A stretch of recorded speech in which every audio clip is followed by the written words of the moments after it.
supported the Bolsheviks, they also supported Karl Marx.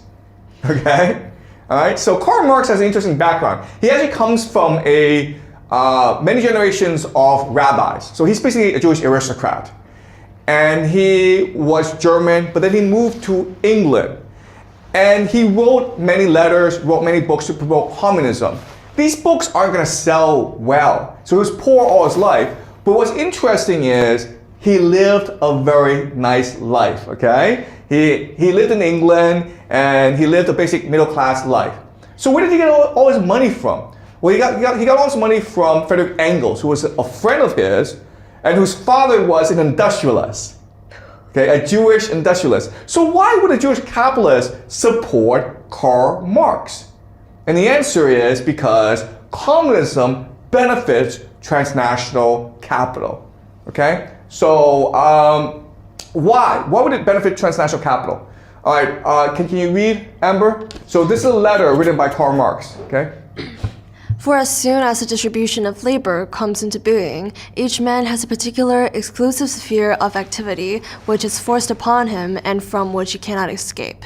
He is a hunter, a fisherman, a herdsman, or a critical critic, and must remain so if he does not want to lose his means of livelihood.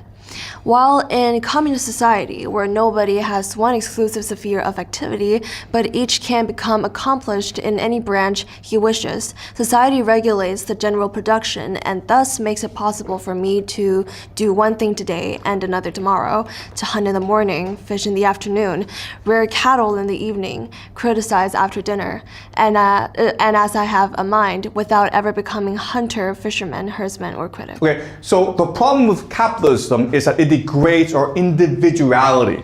We as individuals want freedom to enjoy ourselves, right? This is a very Frankist idea, right? We want to enjoy ourselves, we want to be free to enjoy the pleasures of life. The problem with capitalism is the idea of specialization, right? Where you're forced to do one thing only, according to the needs of the capitalists, okay? Can you keep on reading, Amber? Okay. Supposing that we had produced in a human manner, in his production each of us would have doubly affirmed himself and his fellow men. I would have objectified in my production my individuality and its peculiarity, and would thus have enjoyed in my activity an individual expression of my life, and would have also had, in looking at the object, the individual pleasure of realizing that my personality was subjective, visible to the senses, and therefore a power raised beyond all doubt. Okay, so what we're saying here is that before, each of us were craftspeople. So I might make a vase, okay? And when I make a vase, then this vase is an expression of my individuality, an expression of my creativity. And by looking at this vase, it becomes an objective symbol of my existence. I can look at this vase and my own individuality will be reflected back at me, okay? Keep on going.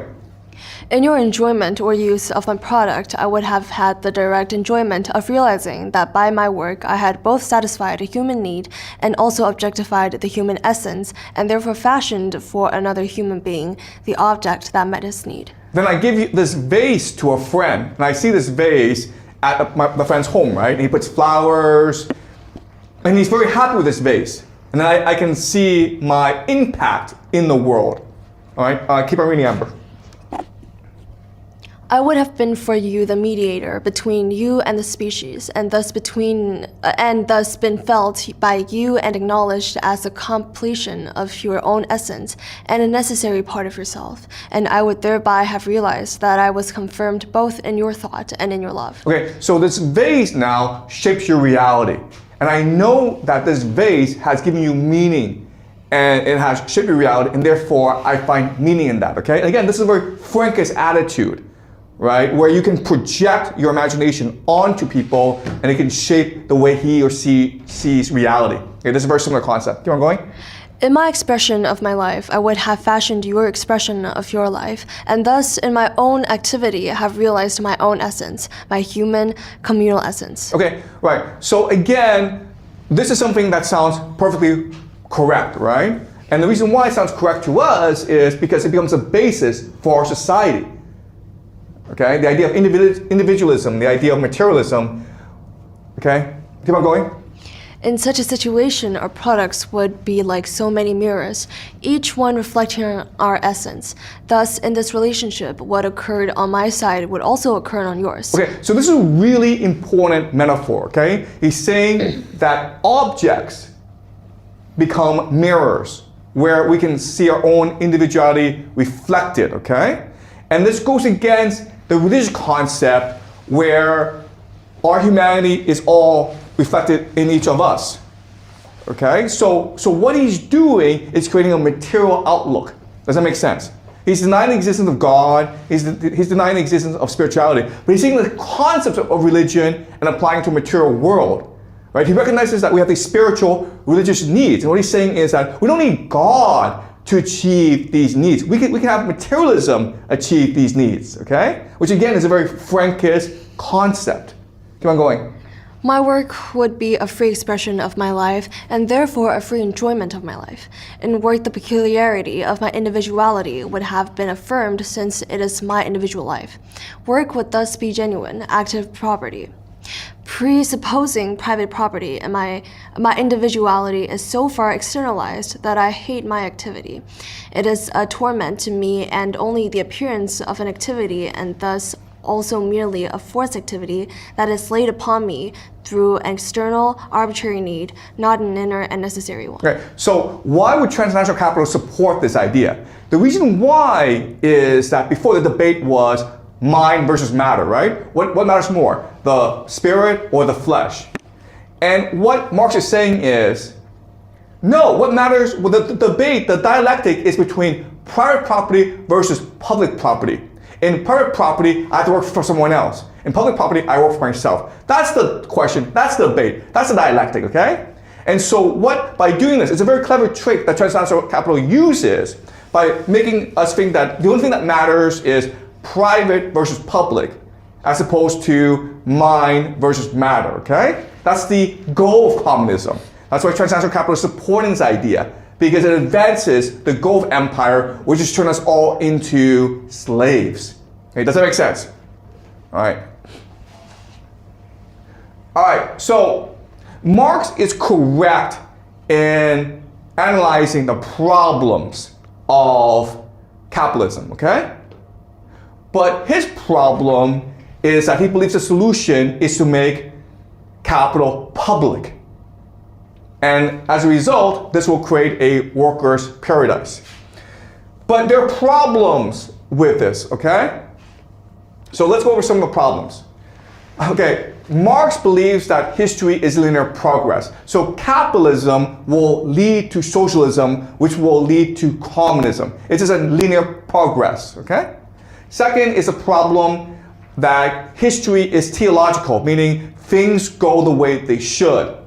Marx also believes that what matters is class struggle between the rich and the poor, as opposed to between spirit and flesh, okay? And the last thing that's the most problematic is Marx believes you need a vanguard in order to lead the proletariat into a socialist paradise. You need an elite in order to lead us into paradise. And this eschatology is all Frankist, right? This is something that we learned last class. This is something that Frank proposed, where his group is a new people which will lead people into a material paradise. Right? So all Marx is doing is taking Jacob Frank's ideas and systemizing it. Now, I'm not saying that Marx was a Frankist. He's probably not a Frankist. But what I'm saying is that there are people around him, like Friedrich Engels, who could have been a Frankist, and as such, and they used their money to influence Marx in a way. Okay? And we can suspect this because there's certain ideas that don't make sense. If you are a socialist, you believe in democracy, but Marx believed in a dictatorship.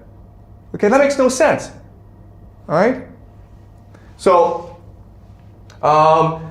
this is Mikhail Buchanan, and he was a socialist. He was an anarchist, and he believes he agrees with most of Marx's analysis. But where they disagree is this: Marx believed you needed a vanguard, okay, like Jacob Frank believed. But Buchanan says, no.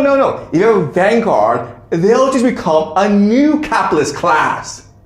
Okay? What's the difference, man? If you are a socialist, you have to believe in democracy. You have to believe that everyone has capacity to make his or her decisions. And that must be the basis of your new society. Otherwise, we're just going to go back to the way things are before. Okay? It'll just be another empire. Before it's the British Empire, now it's the Russian Empire. Who cares? What's the difference? All right, so let's read some Buchanan, okay? All right, can you read, Amber? As for us, we want neither phantoms nor nothingness, but living human reality, and we recognize that man can feel free, be free, and therefore can achieve freedom. In order to be free, I need to see myself surrounded by free men and be recognized as such by them. I am free only when my individuality, reflected in the mirror of the equally free consciousness of every individual around me, comes back to me strengthened by everyone's recognition. Okay, so this is really important, okay? This may seem the same as Marx, but they're saying different things. Marx says, no, the object is the reflection. And what Buchanan is saying, no. The other person is the reflection, okay? And this goes back to Dante, Zarathustra, Jesus. There's a divine spark in us. And we love someone else. When we care about someone else, our divine spark is reflected in that person's divine spark as well, okay? And the object gets in the way. That is a crucial distinction, do you understand? Okay? It sounds the same, but these are two radically opposing ideas, where Marx says, no, it's the object that matters. As long as the object is created by yourself freely, then that is good. And what Buchanan says, no, what matters is our relationship with each other. Okay? We don't need the object. Okay? Keep on going. The freedom of every other individual does not limit my own, as the individualists claim. On the contrary, it is the confirmation, realization, and human dignity of all persons to see and feel my freedom confirmed, sanctioned, and boundlessly expanded by universal agreement is happiness. It is human paradise on earth. How you create paradise is through love. Okay, do you understand? Not through objects. Not through public property, not through socialism, but through love. Okay? The problem with Marx is he focuses on the individual. What makes the individual happy? And what Buchanan says is, that's stupid. You have to focus on what makes a community happy. Because it's only through the happiness of others can we ourselves be happy. Okay? And this is something that Jesus said, Zarathustra, Dante. Okay? This is what makes logical sense. And Marx is not a dumb guy. Okay? He's a really smart person. But he says something opposite, which suggests to us that he is being influenced by an outside force. Okay? He himself would not come to the conclusion that you need a vanguard to lead the workers. All right, keep on reading, Amber. Available to everyone will be a general scientific education, especially the learning of the scientific method, the habit of correct thinking, the ability to generalize from facts and make more or less correct deductions. But of encyclopedic minds and advanced sociologists, there will be very few. It would be sad for mankind if at any time theoretical speculation became the only source of guidance for society, if science alone were in charge of all social administration. Life would wither, and human society would turn into a voiceless and servile herd. The domination of life by science can have no other result than the brutalization of mankind. Okay, so what he's saying is this: the ultimate project of Marxism, where you have something elite, a vanguard in charge. Well, this is no different, by the way, from transnational capital or the British Empire, okay? It would lead to slavery. All right? And quite honestly, he was right.